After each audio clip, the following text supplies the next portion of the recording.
There is a man sitting inside a Type 97 medium tank in the jungle north of Manila. It is January 1945. He is a lieutenant in the Imperial Japanese Army's 2nd Armored Division, and he has been told that American infantry are moving south along the road from Lingayen Gulf. His tank weighs 15 tons. Its 47mm gun can penetrate most light armor at 300 meters. He has fought in China. He has fought in Malaya. He knows how to use terrain, how to wait, how to let the enemy come to him. He will be dead within 90 seconds of the first shot. Not because his tank is bad, not because his crew is slow, but because the men who are about to kill him have spent 2 years building a system specifically designed to make everything he knows irrelevant. And that system did not begin with a victory. It began with one of the most complete humiliations the United States Army has ever suffered. To understand how that lieutenant dies in January 1945, you have to go back to November 1942,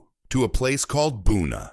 Buna sits on the northern coast of Papua New Guinea, a strip of coconut plantations and swamp wedged between the Coral Sea and the Owen Stanley Mountains. The Japanese garrison there numbered roughly 6,500 men, dug into a network of coconut log bunkers reinforced with steel plate and packed earth. Positions so well concealed that American patrols walked past them without knowing they were surrounded. The United States sent the 32nd Infantry Division to take it. These were National Guard troops from Michigan and Wisconsin, men who had trained in the American South, who had never seen jungle, who had been issued equipment designed for a European war. Their maps were inaccurate. Their radios failed in the humidity. Their supply lines ran through 60 miles of trail so narrow that a single fallen tree could halt resupply for a day. Here is what happened.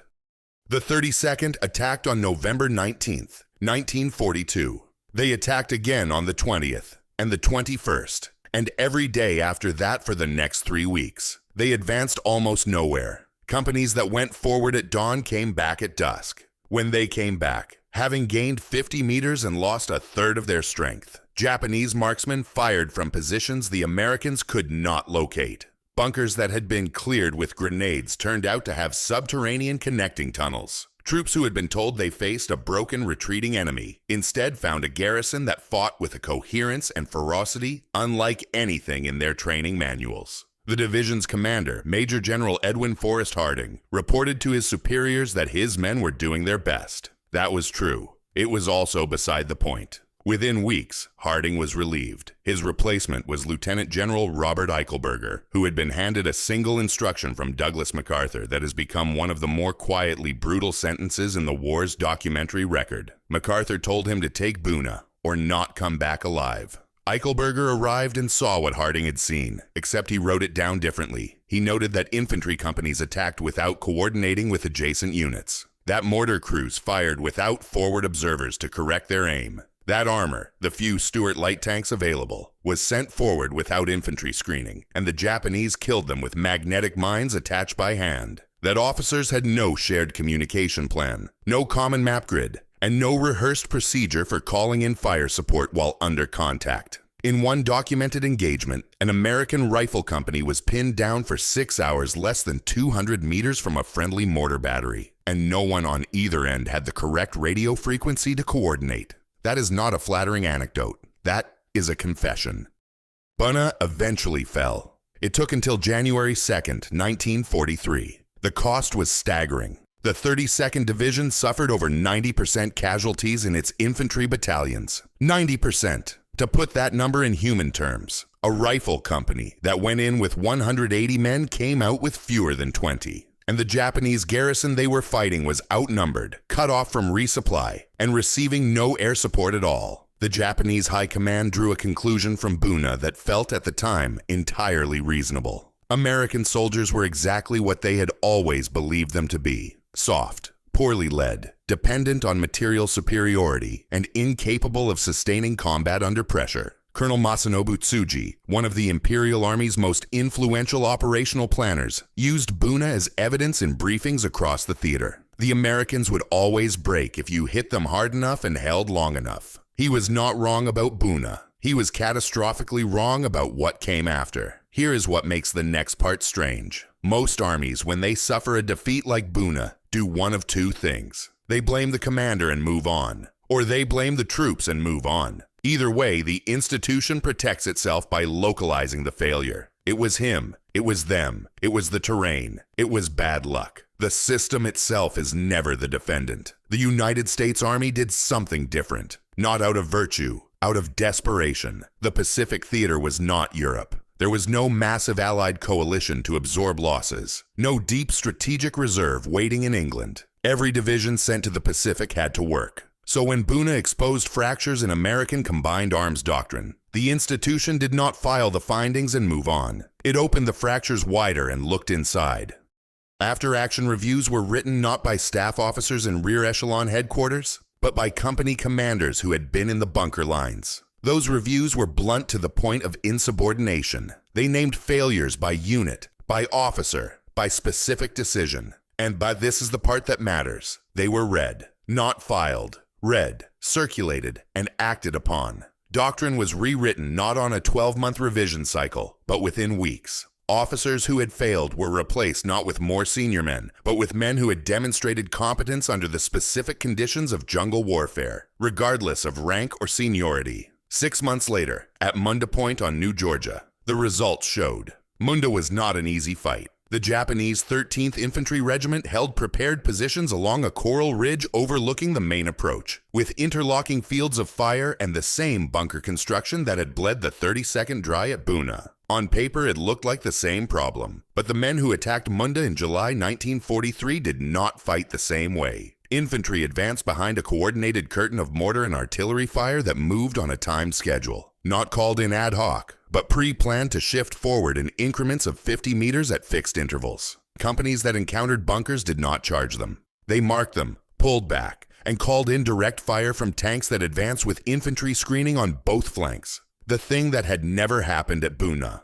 When Japanese counterattacks came at night, the American positions held because fields of fire had been pre-registered, and communication between forward observers and battery commanders had been rehearsed until it was reflexive. Munda fell on August 5, 1943. The casualty ratio was a fraction of Buna's. The same army, many of the same men, an entirely different result. And the Japanese noticed, but they noticed the wrong thing.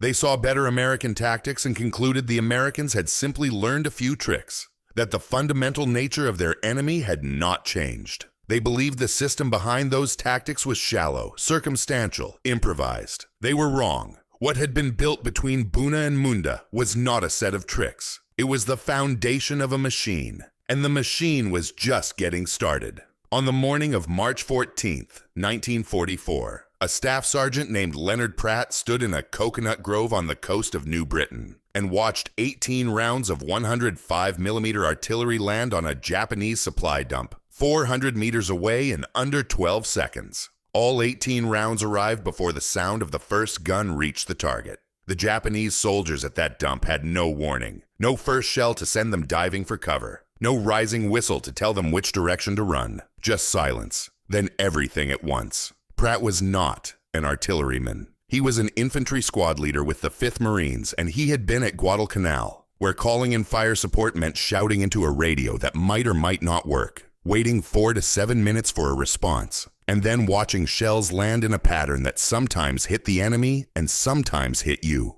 He had seen Marines die from their own artillery at the Matanikau River because the forward observer had no reliable way to correct fire in real time. What he watched that morning on New Britain was a different thing entirely, and the difference was not better guns, it was math. The first pillar of the machine was artillery, and the revolution was not in the weapons themselves but in how they were coordinated. The technique was called the rolling box. The concept was simple to describe and murderously difficult to execute. Instead of concentrating fire on a single point, American batteries arranged their fire in a rectangle, a box, around a target area.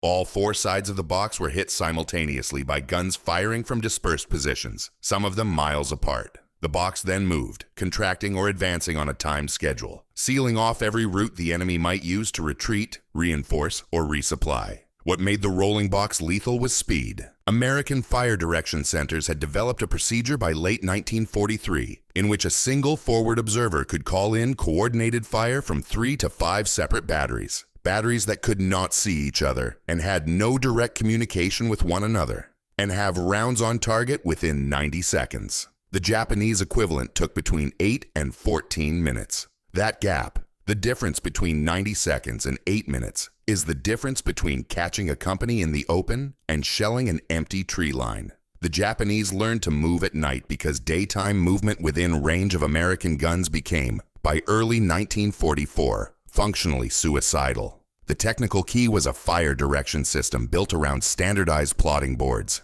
pre-calculated range tables, and a relay network that allowed a lieutenant with a radio and a map to become, in effect, the trigger for a battery of guns he had never visited and whose crews he had never met. Every battery in a division's artillery complement could be aimed at a single grid square within minutes, then redistributed across a dozen targets without any gun crew needing to know the larger plan. The man at the forward edge of the battle saw the enemy. The man at the gun saw a set of numbers. The system connected them faster than any army on Earth could match in 1944. That was the first pillar. Here is the second. Above the jungle canopy in the Solomon Islands, a different kind of geometry was taking shape. By mid-1944, the United States had developed an air-ground integration system that placed liaison officers, usually junior pilots who had been rotated out of cockpit duty, directly into the lead companies of advancing infantry battalions. These officers carried radios tuned to the frequency of orbiting fighter-bomber squadrons, typically F-4U Corsairs loaded with high-explosive bombs and 5-inch rockets. When a ground unit encountered a Japanese position it could not reduce with organic weapons, the liaison officer did not file a request through a chain of command. He talked directly to the flight leader overhead and guided the aircraft onto the target in real time. The effect was transformative. Japanese positions that might have held for days against infantry assault were destroyed in minutes. More critically, the mere presence of American aircraft over a contested area made Japanese movement across open ground, roads, beaches, river crossings, clearings, a death sentence during daylight hours. Japanese soldiers in the northern Solomons and along the coast of New Guinea began referring to the open strips between jungle and shore as the death corridor. Units that had to cross those strips did so at night, in small groups, carrying their wounded and their dead so that American pilots could not estimate casualties and adjust their targeting. This was not close air support in the way most people imagine it, a dramatic dive bombing run at the climax of a battle. It was constant, grinding, systematic overhead pressure that shaped where the enemy could go, when he could move, and how much he could carry. It turned the sky into a weapon that never switched off. The third pillar was the strangest because it was not a weapon at all. It was a culture. After every engagement of any significance, and many that were not significant, American units in the Pacific produced written after-action reviews. These documents were not formalities. They were operational autopsies, and they were brutal. Company commanders described their own failures in plain language. Battalion staff officers noted where their plans had been wrong, and why.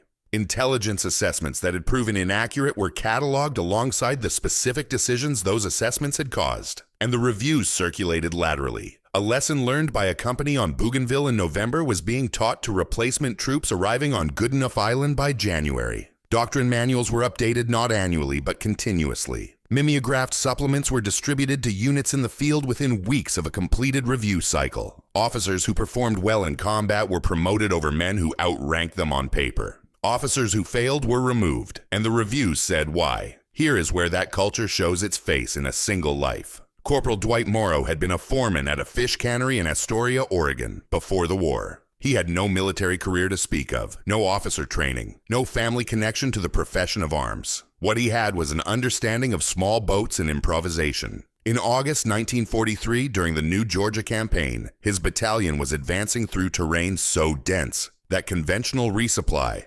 trucks, mule trains, even hand-carried loads along trails was failing. Men at the forward positions were running short of ammunition and water. The standard solution was to cut new trails. That would take weeks. Morrow proposed something else. He had seen the native outrigger canoes used by Solomon Islanders to navigate the shallow coastal waterways and inland rivers that threaded through the jungle. He suggested modifying them, reinforcing the hulls, adding simple armor plates scavenged from wrecked vehicles, and using them to run ammunition and water directly from rear supply points to forward companies via the river network the Japanese did not bother to watch. A peacetime army would have filed his suggestion, studied it, convened a board, and issued a recommendation 6 months later.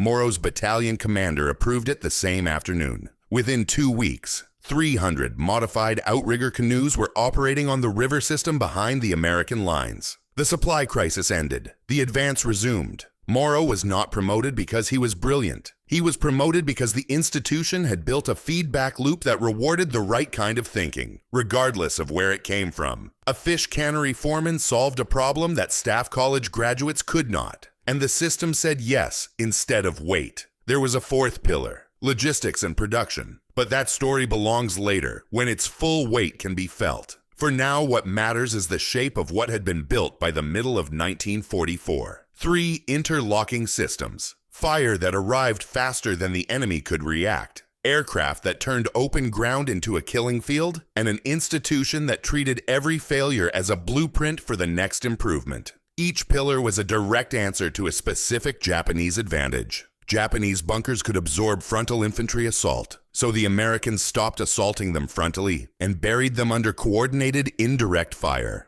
Japanese soldiers could move through jungle faster than Americans could, so the Americans made it lethal to move at all during daylight. Japanese tactical discipline was superb at the small unit level, so the Americans built a system that operated above the small unit level, connecting every rifle company to every artillery battery to every aircraft overhead in a single integrated network no individual act of bravery could disrupt.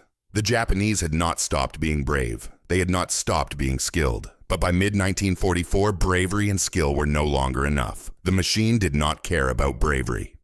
The machine cared about response time, communication bandwidth, and the speed at which a lesson moved from the man who learned it to the man who needed it. And the machine was about to be tested at full power. On the night of July 10th, 1944, Major General Shigeru Katagiri stood at a field table in a thatched command post 11 miles east of the Driniumor River in New Guinea, and gave the order for his 20th Division to attack. Katagiri had 18,000 men, veterans of campaigns in China and the Dutch East Indies, soldiers who had not lost a battle in 3 years of continuous fighting. His plan was a night crossing of the Driniumor followed by a massed infantry assault against the American perimeter, the kind of operation Japanese forces had executed successfully a dozen times since 1941. Speed, violence, darkness, and the willingness to absorb casualties in exchange for breaking through a defensive line. These were the tools that had worked at Singapore, at Bataan, at the Slim River. He had every reason to believe they would work again. His intelligence staff estimated American strength along the river at 2 under-strength regiments, roughly 5,000 men. His division outnumbered them more than 3 to 1. He had the initiative. He had darkness. He had the jungle. He did not have any idea what was about to happen to his division. The American forces along the Driniumor were elements of the 43rd Infantry Division and the 112th Cavalry Regiment. Men who had been in the theater long enough to have absorbed every lesson that Buna, Munda, and New Georgia had taught. Their positions along the west bank of the river had been prepared not as a static defensive line, but as a fire coordination grid. Every significant terrain feature within 2,000 meters of the river, every ridge, every trail junction, every fordable crossing point, had been pre-registered as a numbered target by divisional artillery. Forward observers were positioned not at the main line of resistance, but forward of it, in concealed 2-man posts on the east bank, whose sole purpose was to watch and report. Katagiri's troops began crossing the Driniumor shortly after midnight. By 12:45, the forward observers had reported movement at 6 crossing points. By 1:15, American artillery had opened fire. What followed was not a battle in any traditional sense. It was applied geometry. The rolling box came down on the crossing points and the trails leading to them simultaneously. Japanese soldiers who had entered the river found themselves under fire from ahead, behind, and both flanks, not from riflemen, but from shells arriving out of the darkness with no muzzle flash to orient on, no firing position to charge, no human enemy to close with. Entire companies were caught in the open water of the fords, waist deep, unable to advance or retreat, while 105mm airbursts detonated above them at pre-calculated heights. At dawn, the Corsairs arrived. The air liaison officers with the forward American companies had spent the night marking Japanese assembly areas and retreat routes with colored smoke. When the fighter bombers appeared overhead at first light, they did not need to search for targets. They had been given a map of the killing ground before they took off. Japanese units that had survived the night barrage and pulled back into the tree line east of the river were hit with napalm and fragmentation bombs along routes the pilots had memorized during pre-flight briefings. Units that tried to move laterally, north or south along the river, found that the rolling box had already sealed those corridors. A surviving Japanese regimental commander, his name appears in the post-war interrogation transcripts as Colonel Nara, described what happened to his regiment in language that is difficult to read as anything other than the testimony of a man still in shock months after the event. He said his men could not find the enemy, that the fire came from everywhere and nowhere, that soldiers who had survived years of combat in China simply stopped moving. Not because they were dead yet, but because there was no direction left that was not a direction toward death. He estimated that his regiment, which had crossed the Driniumor at roughly regimental strength, between 2,000 and 2,500 men, was combat ineffective within 6 hours. Not 6 days, 6 hours. Katagiri's 20th Division did not break through. It broke apart. Over the following week, American infantry advanced east across the river against resistance that had, in most sectors, ceased to be organized. The division lost more than half its strength killed or wounded. The survivors retreated into the interior mountains, where most of them died of starvation and disease over the following months, unable to be resupplied because American air patrols had made every trail within 30 miles of the coast impassable during daylight. The Driniumor was the machine at full extension. Every pillar working in concert, every advantage compounding. Japanese courage was not the variable that failed. Japanese planning was not the variable that failed. What failed was the assumption that the enemy across the river was the same enemy they had faced at Buna. That assumption was 2 years out of date, and the cost of being 2 years out of date was 18,000 men. Now here is the part of the story that complicates things, because the lesson of the Driniumor could be the wrong lesson. You could watch that battle and conclude that the Americans won because they had more shells, more planes, more radios, that the machine was just another word for material superiority. And material superiority is not a system, it is a checkbook. Leyte answers that objection. In October 1944, American forces landed on the island of Leyte in the central Philippines. The plan called for a rapid advance inland from the eastern beaches, supported by the same air-ground integration that had annihilated Katagiri's division at the Driniumor. But Leyte was not the Driniumor. The monsoon arrived early. By the third week of October, the airstrips that were supposed to support continuous fighter-bomber coverage were underwater. Corsairs that could not take off could not kill anything. The rolling box still functioned, but ammunition resupply was sporadic. Ships were being diverted to deal with the Japanese naval threat at Leyte Gulf, and what reached the beach did not always reach the guns. Meanwhile, the Japanese had reinforced. Lieutenant General Sosaku Suzuki's 35th Army had been rushing troops from Luzon and the southern Philippines into Leyte's western mountain spine. Fresh regiments that had not been ground down by 2 years of attrition in New Guinea. The terrain was steep, jungle-covered ridgeline after ridgeline, the kind of ground where Japanese infantry had always excelled. And American firepower advantages shrank to almost nothing. This was the test. Not whether the machine could win when it had everything. Whether the machine could win when it had almost nothing. Colonel James Hartley's Task Force Bravo, a composite force built around 2 under-strength infantry battalions and a single battery of pack howitzers, was ordered to hold a series of ridge positions west of Karagara Bay against a Japanese advance that outnumbered them roughly 4-1. Hartley had no air support. His artillery ammunition was limited to what his men could carry on their backs up the ridgelines. He had no armored vehicles. The terrain would not permit them.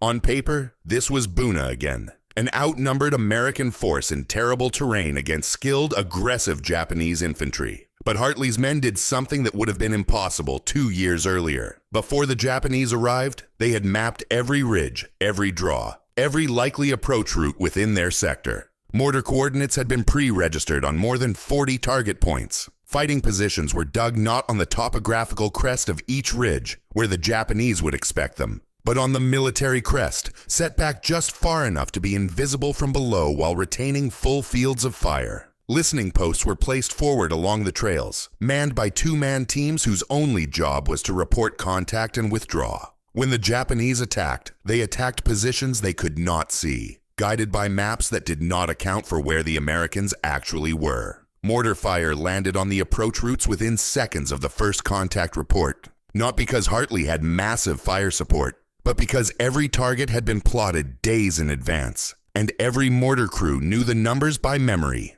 Japanese officers attempting to organize assault formations in the dead ground below the ridges found that the dead ground was not dead at all. It had been pre-registered, Task Force Bravo held, not comfortably. Hartley's battalions took serious casualties and were near the end of their ammunition on the third day, but they held against a force 4 times their size, in terrain that favored the attacker. Without the two advantages everyone assumed the American system depended on. That is the distinction the Driniumor alone cannot make. The Driniumor proved the machine was powerful. Leyte proved it was deep.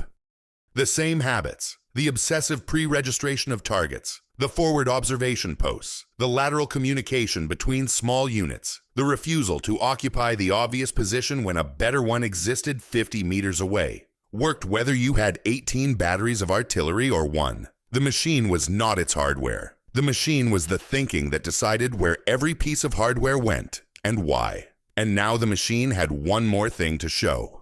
On the afternoon of January 9th, 1945, Lieutenant Frank Vanek sat in the commander's hatch of an M8 Greyhound armored car parked beneath a canopy of mahogany trees on the east side of a dirt road 17 miles south of Lingayen Gulf, Luzon. The M8 weighed 7.5 tons. Its main armament was a 37mm gun, a weapon that had been considered inadequate against modern armor since roughly 1942. Vanek had 3 other Greyhounds with him, spaced at intervals of 40 to 60 meters along a curve in the road where the jungle pressed in from both sides and the sightline forward was less than 100 meters. He was waiting for tanks, Japanese tanks, specifically elements of the 2nd Armored Division pushing south to contest the American beachhead. Vanek's intelligence briefing had told him to expect Type 97 mediums, 15-ton vehicles with 47mm guns and armor plate that varied between 8 and 25mm depending on the facing. His 37mm gun could penetrate that armor, but only from the side, only at close range, and only if the Japanese crew did not see him first, because the Type 97's gun could destroy his Greyhound from any angle at any distance the jungle would allow. Everything depended on who saw whom first, and Vanek had spent 3 days making certain the answer would not be left to chance. His 4 Greyhounds were positioned not in a line but in a staggered L shape, 2 vehicles covering the road from oblique angles on the east side, 2 more set farther back covering the first pair's withdrawal route. Each vehicle had been reversed into its position so that the fastest escape meant driving forward, not executing a 3-point turn on a dirt track under fire. Fields of fire had been cut through the undergrowth, not cleared, which would have been visible, but thinned. Individual branches and fronds removed by hand over 2 nights so that each gunner had a shooting lane roughly 2 meters wide and 30 meters deep. From the road, the lanes were invisible. From behind the guns, they were keyholes. The Japanese column appeared at approximately 1440, 11 Type 97 tanks moving in a loose file, spaced at roughly 20-meter intervals, buttoned up, with no infantry screening on the flanks. They had no reason to expect an ambush at this point on the road. American forces were supposed to be consolidating at the beachhead, 15 miles north. No aircraft were overhead. The schedule of American air patrols over this sector had a gap between 1400 and 1530. And whether the Japanese knew this or simply got lucky is not recorded. Vanek let the first 3 tanks pass his lead vehicle. Then he fired. The first round hit the 4th tank in the column on its left side just below the turret ring, at a range of approximately 25 meters. The tank stopped. The gunner in Vanek's 2nd vehicle fired 1 second later into the 3rd tank. Same angle, same result. Within 8 seconds, all 4 Greyhounds had fired, and the road held 4 burning or disabled Type 97s. The remaining tanks in the column could not maneuver. The road was too narrow, the jungle too dense on both sides, and the burning vehicles ahead and behind them blocked movement in either direction. Vanek's crews reloaded and kept firing.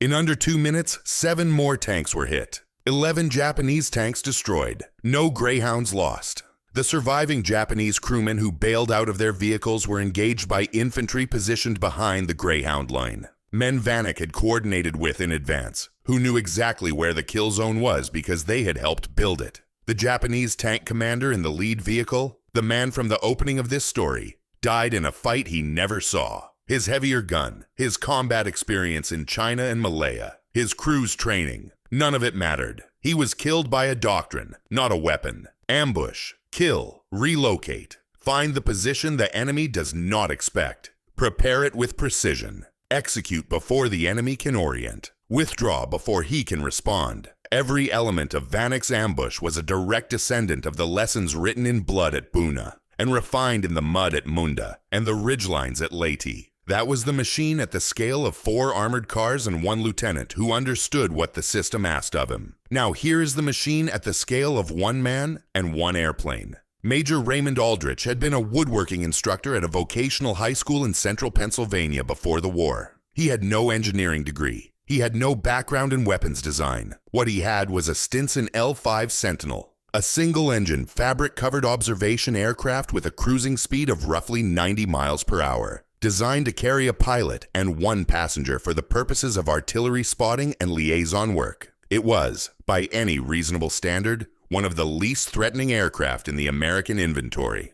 Japanese soldiers called them bed-check Charlies and generally ignored them. Aldrich did not like being ignored. Working with the maintenance crews of his aviation section, he designed and built a set of improvised rocket rails that could be mounted beneath the L5's wings. The rockets were standard 4.5-inch infantry barrage rockets, unguided, inaccurate when fired from the ground, but effective enough when launched from an aircraft flying low and slow enough for the pilot to aim visually. The modifications were unauthorized. No engineering order approved them. No technical manual described the installation procedure. Aldrich and his ground crew built them from scrap metal and salvaged mounting hardware. He flew his modified L5 into combat over Leyte and Luzon. The aircraft's slow speed, the thing that made it obsolete by every measure of 1944 aviation, turned out to be an advantage. Aldrich could loiter over a target area, identify individual bunkers and vehicle positions, and fire his rockets at ranges where even an unguided weapon was accurate enough to matter. He is credited in official records with 5 confirmed kills of armored vehicles and fortified positions. A woodworking teacher, flying a fabric airplane held together with dope and piano wire, armed with weapons. He built himself from parts that were never meant to fit together. The institution did not court-martial him for unauthorized modification of a military aircraft.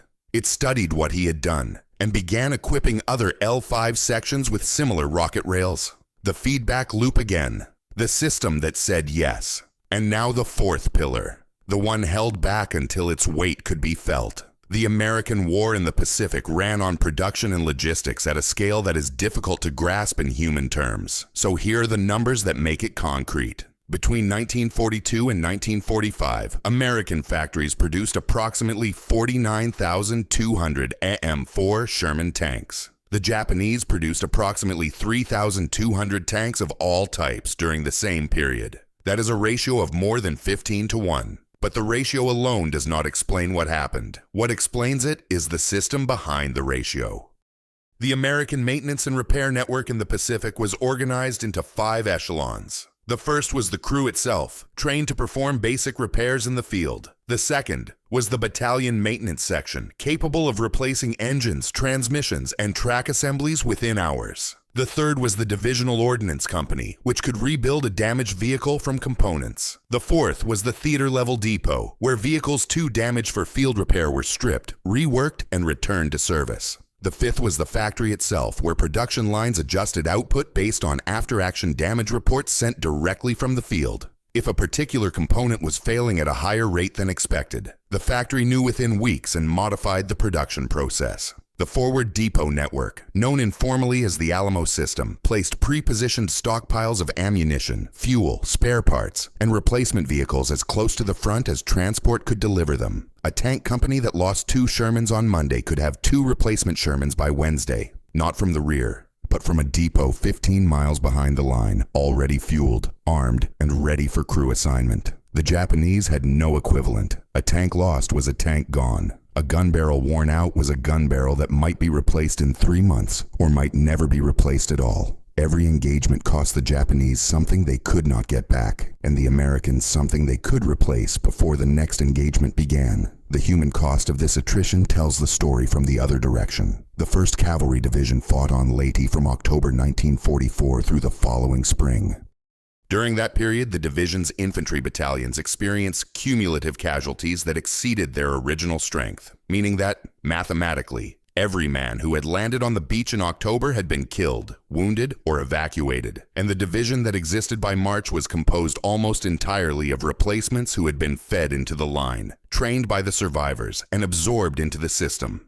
The division did not stop fighting. It did not lose effectiveness. The machine digested new men and made them part of itself. Private First Class Ernesto Dominguez arrived on Leyte as a replacement rifleman in November 1944. He had completed infantry training at Camp Roberts, California, 11 weeks earlier. Within his first month in combat, he had served as a forward observer for his company's mortar section, a job he had never trained for, but learned from the man he replaced, who had been wounded 2 days before Dominguez arrived. He called in pre-registered mortar fire during a Japanese night attack on his company's perimeter, using target numbers that had been written on a laminated card and taped to a tree next to his foxhole. He survived Leyte. He fought on Luzon. By March 1945, he was a sergeant, leading a squad, teaching newer replacements the same system that had been taught to him by a man whose name he never learned. One life, all 4 pillars. The artillery he directed, the air cover that kept his supply lines open,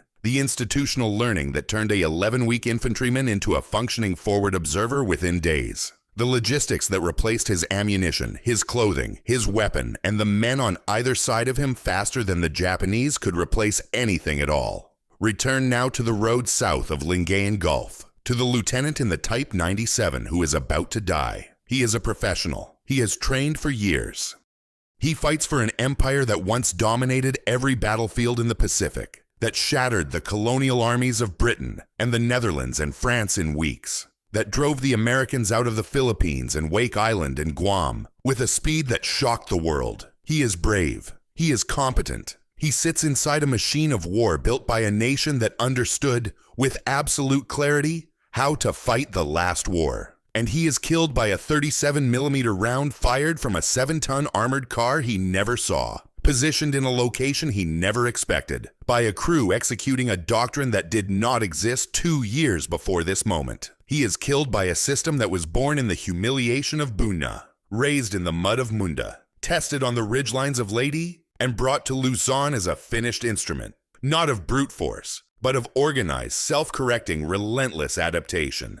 After the war, General Tomoyuki Yamashita, the man who had captured Singapore, who had commanded the defense of the entire Philippines, was asked by American interrogators what had defeated him. He did not say aircraft carriers. He did not say the atomic bomb. He did not say material superiority, though he acknowledged it. What he described was an enemy that changed faster than he could respond to. An enemy that never fought the same way twice. An enemy whose mistakes disappeared and whose solutions multiplied. Colonel Tsuji, the same officer who had used Buna as proof that Americans could not fight, wrote after the war that the greatest failure of Japanese intelligence was not a failure of information. It was a failure of imagination. They could not conceive that an army that had performed so poorly in 1942 could become, in 24 months, an instrument so refined that it could destroy a full-strength Japanese division in 6 hours, or hold a ridgeline with a handful of men and a few mortars against 4-to-1 odds. The data was there. The Japanese saw the changes happening. They simply could not believe the changes were structural rather than superficial. That word, structural, is the verdict. Not courage, not technology, not money. Structure. The institutional willingness to treat failure not as a humiliation to be buried, but as information to be used. The culture that promoted a fish cannery foreman and studied a woodworking teacher's improvised rockets and let a replacement private become a forward observer in 72 hours because the system needed him to be one and he was willing to learn. The Japanese tank lieutenant on that road south of Lingayen never had a chance. Not because his tank was worse. Not because his crew was slower. Because the army that killed him had decided, in the worst days of 1942, that it would rather understand its failures than protect its pride. That decision is the whole story.